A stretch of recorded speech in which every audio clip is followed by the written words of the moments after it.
Bonjour, bienvenue dans la série sur la thermodynamique et la physique statistique. Donc, continuons sur les ferromagnétiques et nous voulons savoir ce qui se passe si on applique un champ magnétique à notre ferromagnétique. Le champ va agir sur les aimants atomiques et il va avoir tendance à les faire basculer pour qu'ils pointent dans la bonne direction, celle qui est attractive avec le champ magnétique. Mais un domaine, nous prenons un matériau comme ceci, avec une aimantation moyenne comme ceci, et on applique un champ magnétique comme ceci. Ceux-ci sont mal orientés, mais un tel domaine est composé de milliers, millions, voire des milliards d'atomes. Et il serait très difficile de les faire tous basculer d'un coup. Ça nécessiterait une énergie considérable. Donc, les atomes basculent les uns après les autres. Mais les atomes qui sont au centre du domaine, ils sont bien entourés. Ils sont orientés tous dans le bon sens, dans leur bon sens, dans le sens du domaine, et avec les interactions d'échange, l'énergie de cet atome orienté ainsi est particulièrement basse. Il est donc très stable et très difficile à faire basculer, sauf avoir un champ magnétique particulièrement intense. Par contre, si on regarde les atomes qui sont près du bord, ici, ceux-là vont être, non seulement certains vont être un peu au hasard, mais en plus, certains vont se retrouver avec des voisins favorables, mais aussi des voisins défavorables. Et donc, leur énergie n'est pas très abaissée par cette configuration favorable qui ne joue que d'un seul côté du domaine.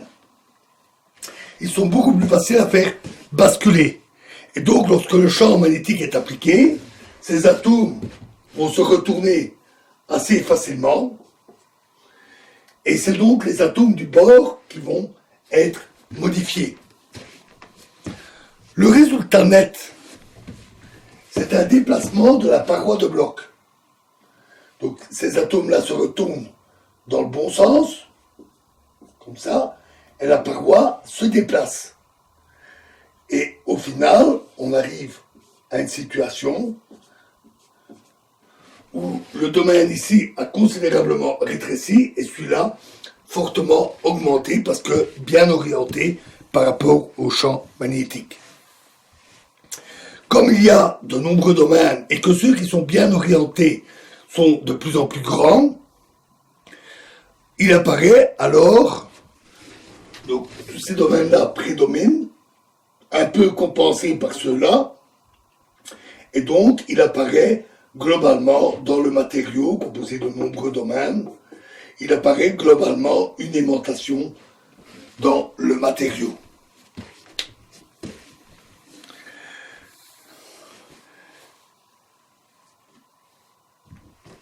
Cette aimantation et le champ magnétique, qui sont en situation attractive, c'est la raison pour laquelle les aimants basculent, parce qu'ils sont attirés, provoque une forte attraction par le champ magnétique.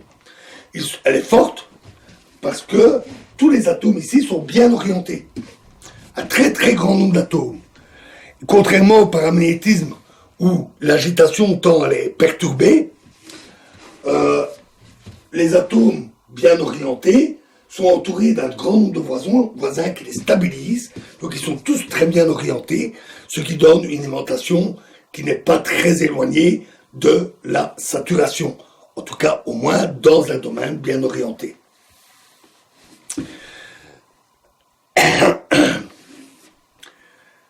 Et donc on obtient ainsi une aimantation assez forte. Si on coupe maintenant le champ magnétique, on l'éteint, alors les atomes, on va avoir tendance à rester orientés dans la position où ils se trouvent. On a un certain nombre de domaines et ils n'ont pas de raison de changer. Ces domaines restent tels quels et l'aimantation subsiste.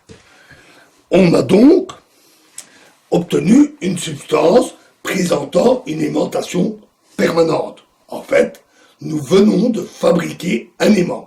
C'est comme ça qu'on les fabrique, les aimants. On prend un matériau ferromagnétique, on le place dans un champ relativement fort pour bien orienter la plupart des domaines. On coupe le champ magnétique et on a un aimant. Notons que dans certains matériaux, les cristaux sont microscopiques et cela favorise l'existence de domaines de Weiss minuscules, très très nombreux domaines minuscules, chaque domaine ne contenant qu'un faible nombre d'atomes. Dans ce cas-là, les atomes qui sont dedans sont peu entourés de voisins favorables parce qu'ils ne sont pas très nombreux dans leur domaine. Et donc l'agitation thermique va avoir tendance à facilement les refaire basculer. Et les domaines ont tendance à fluctuer, changer d'orientation, détruisant ainsi l'aimantation. Ces matériaux, avec de minuscules cristaux, sont difficiles à aimanter, non aimantables.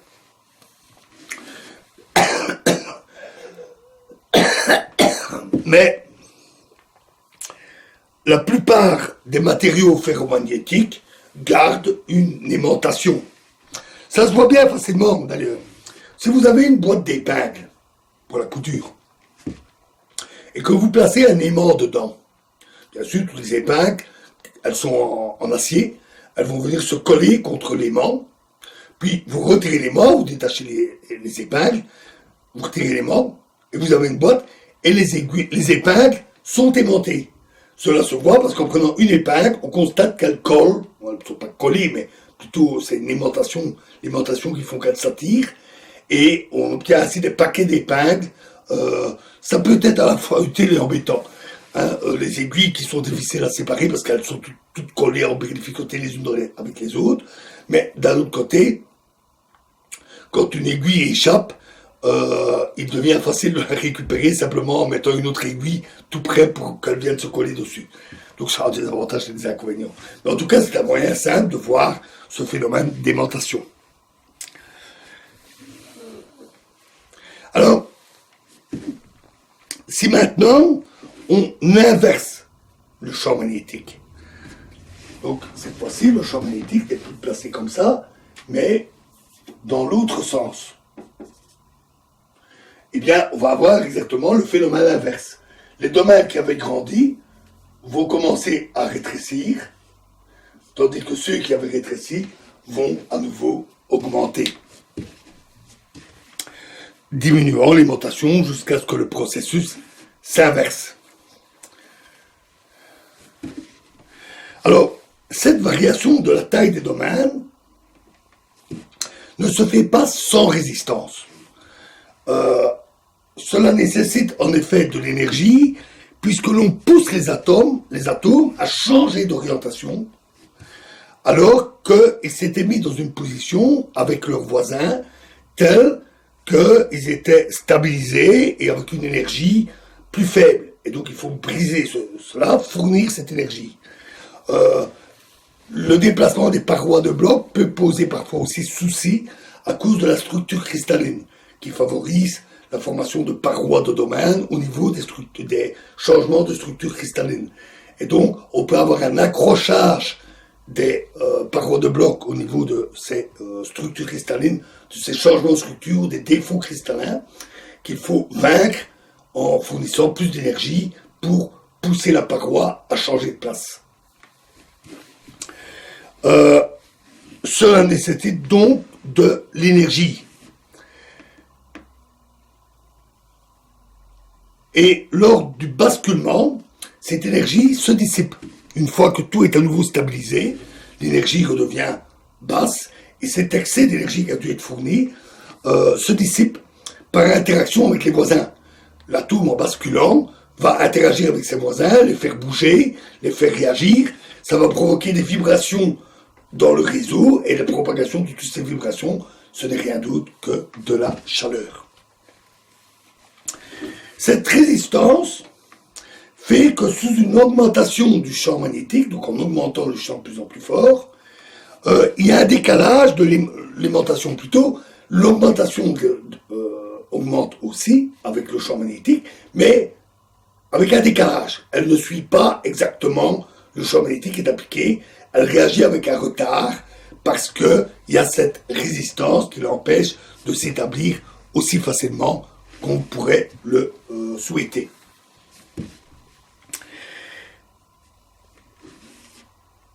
Et lorsqu'on fait varier le champ magnétique de manière cyclique, dans un sens, puis dans l'autre, puis dans le même sens, puis à nouveau dans l'autre, et ainsi de suite,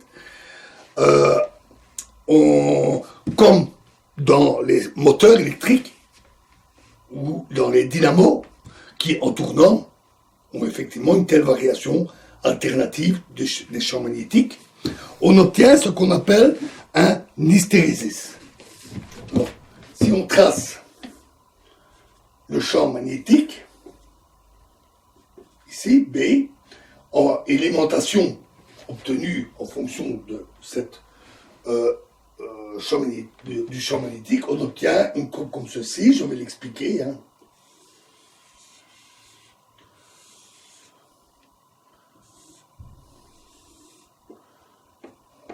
Plutôt près des tirets.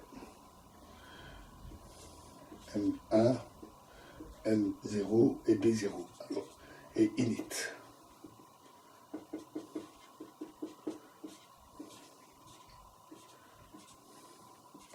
Alors, expliquons. Init, c'est la courbe qui est obtenue quand on part d'une substance initiale qui n'est pas aimantée. Donc, au départ, pas d'aimantation, pas de champ magnétique. Puis on applique un champ magnétique et l'aimantation augmente. Et elle augmente de plus en plus, et puis quand le champ magnétique s'inverse, l'aimantation diminue, puis réapparaît dans l'autre sens, puis à nouveau, quand le champ magnétique repart dans l'autre sens, l'aimantation repart dans ce sens-là. Et cette forme, en forme de S, est appelée un hystérésis. Le fait qu'on n'ait pas une courbe comme ça, mais bien une espèce de banane, comme ça, et non pas une simple ligne qui se parcourait dans les deux sens, est l'hystérésis et est caractéristique de cette résistance. Dans un champ cyclique, l'aimantation ne suit pas tout à fait, et quand il diminue, l'aimantation a tendance à rester un peu à cause de cette résistance au basculement, et ainsi de suite. Alors, les autres caractéristiques importantes, c'est cette valeur limite, qui est le champ de saturation, qu'on note M0, et qui est celui que nous avons vu pour le paramagnétisme. Quand tous les atomes de la substance, tous, donc de tout domaine, sont orientés favorablement. En fait, il n'y a plus qu'un seul domaine à ce moment-là. Il faut en général déjà des champs très forts pour vraiment être tout près. M1 est l'aimantation qui reste une fois qu'on a coupé le champ magnétique. Donc, on applique le champ magnétique. Donc, la flèche représente le sens de parcours avec la variation du champ magnétique. On part de la substance initiale, on obtient un certain champ magnétique, on coupe le champ magnétique et on arrive ici. Et il reste une aimantation M1, dite aimantation rémanente. Alors, elle est un peu plus basse que l'aimantation qui était atteinte. Pourquoi ? Parce que, à cause de cette résistance, les atomes ne basculent pas facilement, certains sont un peu forcés à se mettre dans la bonne position à cause de l'effet du champ magnétique. Mais dès qu'on le coupe, les voisins qui tentent à le stabiliser dans une autre position fait que ça rebascule dans la précédente position. Cela concerne le voisinage de la paroi sans qu'il y ait réellement un gros décalage de la paroi. Et ce phénomène est appelé relaxation. Et donc, au moment où on coupe le champ magnétique, l'aimantation diminue un petit peu et se stabilise à cette valeur M1. B0, c'est le champ magnétique qu'il faut appliquer pour annuler l'alimentation.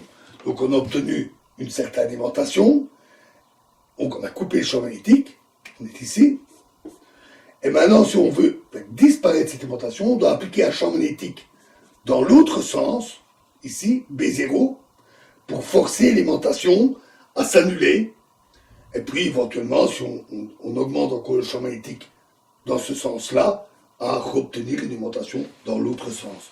Ce champ B0 est appelé champ coercitif.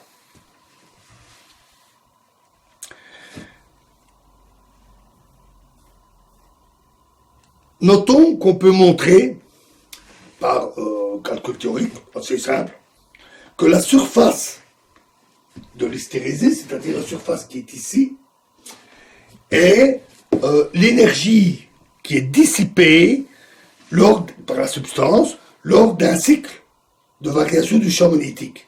Et ceci à cause de la résistance au basculement et le mécanisme de dissipation dont j'ai parlé. Cette énergie se dissipe sous forme de chaleur. Pour éviter des échauffements qui peuvent provoquer des dégâts dans des machines électriques tournantes, telles que des moteurs, des alternateurs, des dynamos, on utilise des matériaux qui ont un faible hystérésis. Il n'est jamais tout à fait nul, mais on va avoir par exemple un hystérésis comme ceci. Donc très serré. C'est plus un salsifique qu'une banane. Donc avec faible surface de l'hystérésis, faible énergie dissipée, et donc faible échauffement du matériau. Typiquement, c'est ce qu'on appelle l'acier doux, avec une structure cristalline plus fine en fait. Alors tous ces résultats théoriques, ainsi que les valeurs qui sont calculées à partir de la théorie, qui impliquent la mécanique quantique, qui implique l'analyse de la structure du matériau, sa structure cristalline, et également la physique statistique, d'une manière analogue à ce que nous avons vu pour le paramagnétisme.